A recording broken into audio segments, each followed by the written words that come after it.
Alam niyo ba na may isang pusa ang nakakramdam ng kamataya? Si Oscar ay isang pusa na naninirahan sa Steerhouse Nursing and Rehabilitation Center sa Rhode Island, USA. Hindi tulad ng karaniwang alagang pusa, si Oscar ay naging kilala sa buong mundo dahil sa kanyang kakaibang kakayahan at ito ay ang mahulaan ang nalalapit na kamatayan ng isang pasyente.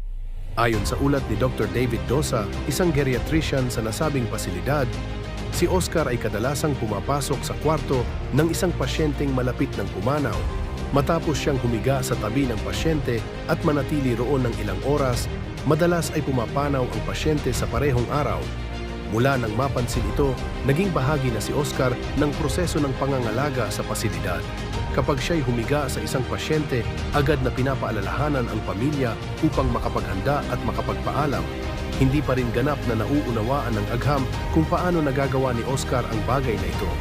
May mga haka-hakang naaamoy niya ang mga pagbabago sa kemikal ng katawan ng taong malapit ng mamatay, habang ang iba naman ay naniniwalang ito ay likas na instinct ng hayop.